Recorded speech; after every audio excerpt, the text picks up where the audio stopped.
Uncovering the secrets and exposing the lies. That's what readers of freedomsphoenix.com get every day. Readers of freedomsphoenix.com are constantly provided the information that detail the real news between the lines of propaganda about government policies and the true relationship we all have with coercive governments. Learn the true condition of our economy, innovations and technological breakthroughs in energy, health, computer science, and space travel. Learn the truth well before it's admitted to in the lamestream media, the media that is so last century. Corporate media has evolved into nothing more than distributors of government propaganda, but we now have a fantastic alternative. FreedomsPhoenix.com provides constant news updates on the issues that affect our lives in the most important ways. Our liberty and our property are under constant attack, and FreedomsPhoenix.com provides the understanding behind the propaganda while encouraging the participation of our readers. Join us at FreedomsPhoenix.com. That's freedoms with an S, Phoenix.com. FreedomsPhoenix.com, where the revolution between the ears has already matured. And now, live from the studios of Freedom's Phoenix, Ernest Hancock. Turn on the tube, what do I see? A whole lot of people crying, don't blame me. They point their crooked little fingers at everybody else. Spend all the time feeling sorry for themselves. Victim of this, victim of that. Your mama's too thin and your daddy too fat. Get over it.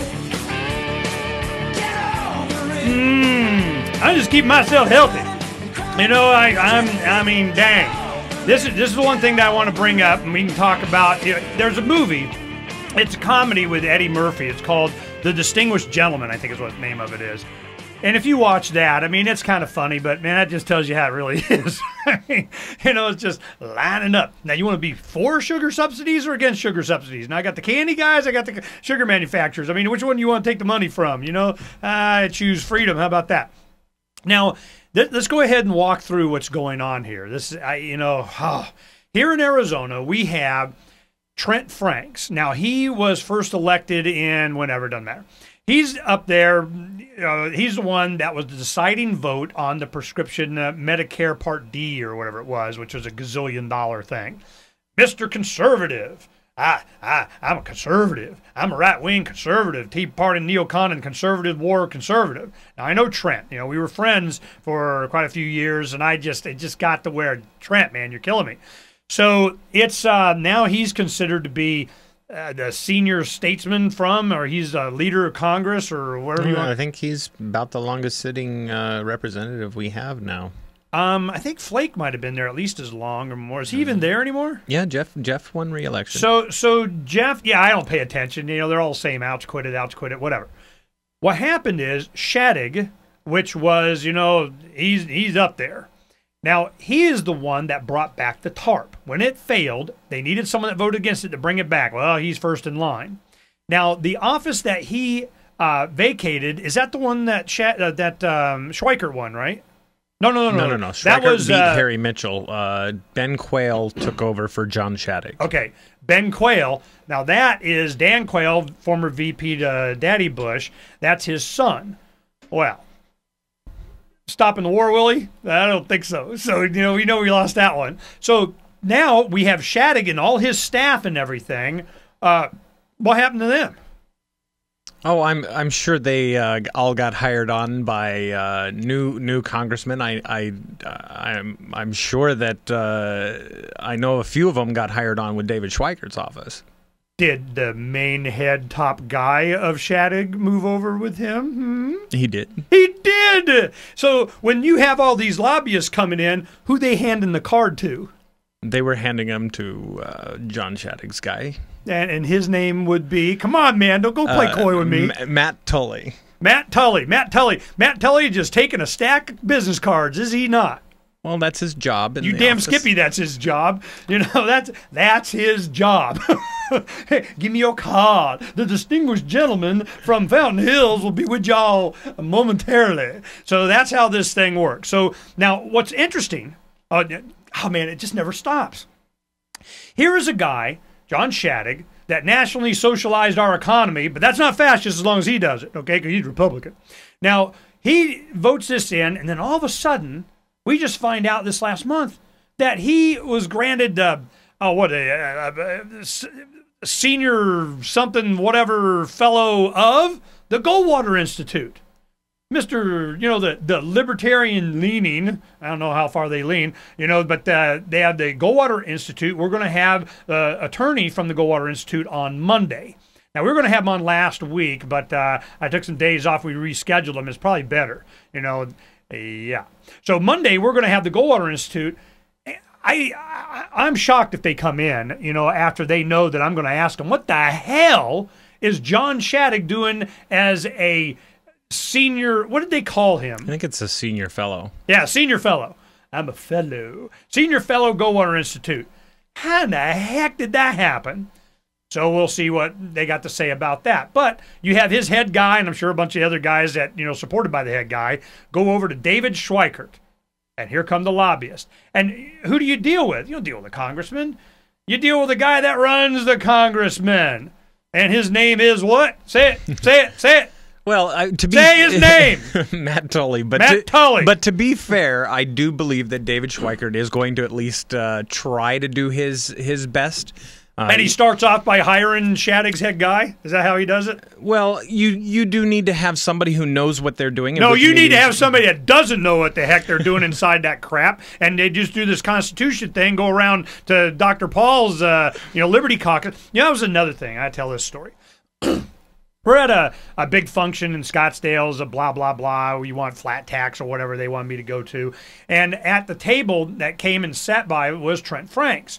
Trent Franks started going to Ron Paul's Liberty Caucus. And it was really kind of a, meet and kind of, philosophical, trying to educate these people. And they felt good. I'm part of the Ron Paul's Liberty Caucus. I'm a Liberty Caucus guy. Now, this is back before his presidential run. This is like in early 2000s. I'm a Liberty Caucus guy. Ernie, I'm on Ron Paul's Liberty Caucus. I'm a Liberty Caucus. I'm a good guy, Liberty Caucus. And I'm going, really? Did the Liberty Caucus say you should do the Medicare Part D? Did they? Are you still going to the meetings? Are you allowed? So these guys, it's all a game that they play. It's a game. And I mean, you go start and play politics with me, Shawn. Man, I'm going to start you. May I treat the witnesses hostile? You absolutely can. If I ever run for office, you can beat up on me all you want. I don't want that target on me. That's something that Larkin Rose wrote. We're going to have him on, I think, tomorrow. Larkin Rose, 2 hours tomorrow. That's going to be good. And he was saying, if I ever think I want to have dominion over people, and I'm going to run and I'm going to pass laws and all that, man, I encourage people to shoot me. Yeah, I just, politicians have to compromise, and I don't like compromise. I don't want to compromise. I don't have to. The only way I'd have to is if I ran for office. They have to? Yeah, they have to. They have to hear how some people want sugar subsidies and some people don't. They have to listen to them. I don't even want to listen to them, and I don't have to because I'm not in office. I'm not a compromising kind of guy. It's not that complicated. It's how you clear the mind fog. If you go by principle, proper role of government and all that, and oh my goodness, your Constitution, it's just the mind fog starts to clear. If you're willing to compromise, it starts getting misty. It starts getting foggy. It starts getting hard to understand what, I did it this time. Why wouldn't I do it this time? And so, and it just and then you're down the dark side and you're done. So we're going to find out very quickly what's going to happen from the Arizona delegation and all this, because think about it. Arizona is in the worst per capita financial state of any state in the union. You can hear about Illinois and Indiana and California and so on, but there's only like 6 million people here. Right. So we have, this enormous per capita, we be done. So what are they going to do? I have no idea, but they're going to do it. Here in the state legislature, you talk about Russell Pierce. He's president of the Senate now, Mr. SB 1070. So he's going to be, he's already made the deal. I already talked to him in December. Deal done. Whatever it is, I don't know what it is, but it's done. What kind of deals do you think is going to be done? For what? For money. The Arizona? For money? Money. Well, I know that he held a press conference on January 5th at the National Press Club on the birthright citizenship bill that he's trying to run here in Arizona. Pay no attention to the money. We're going to get them Mexicans. If we get rid of them, it'll all be fixed, right?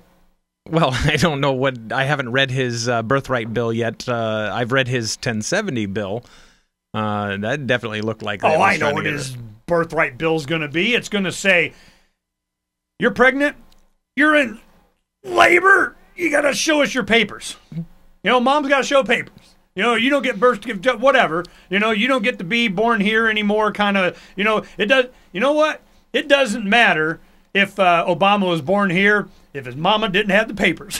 Well, it's funny because from what I've heard about his bill actually issues 2 different birth certificates. The one that's authorized by the Department of Homeland Security and the one that's not. Oh, man, they get you on the list from before you're even born. Yeah. You know, this is what we were screaming about during all of this SB 1070, going, this is a national ID thing. It has nothing to do with that. You know, it's just a net they're casting over everybody. They're just using that as an excuse. He's such a Fed. You know, this whole central plan, you know, one world, whatever the hell.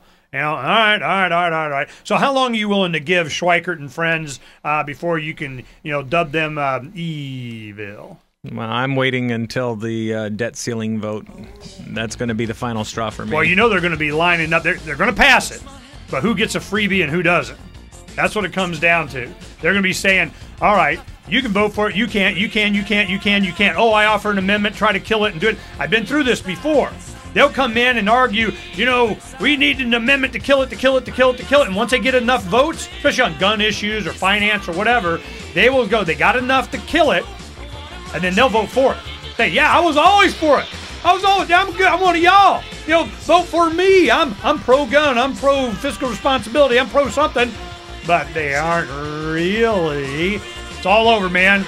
Government in general. I vote non-government. So if I don't want to replace them, I just want to ignore them. I just don't care. Am I allowed not to care, Shawn? Absolutely. I'm allowed not to care. Well, let's care about ourselves, take care of each other. We'll be right back at the top of the hour. This is Ernest Hancock. I'm publisher of freedomsphoenix.com and the radio talk show host of Declare Your Independence. Now, I want to give you my personal endorsement of a wealthy U.S. citizen that is predicting that in 2011, we will witness the most important day in America in more than 50 years. He's produced a video for you. It's a real eye-opener, and I want to make sure that you have an opportunity to watch it. www.endofamerica, the numbers 1 and 7.com. Endofamerica17.com. This video has the history of how we got where we are now and where we're going and why. Now, it's a lengthy video. It'll be about 20 minutes, but you need to watch this so you understand what's going to happen to this country and how you can protect your wealth and even benefit financially. Now, you go there. It's free. I want you to watch this video. You need to have this information so that you can survive the economic collapse that's coming to America. It's not if, it's when. That's End of America, the numbers 1 and 7.com. After you watch it, you'll understand why I endorse it.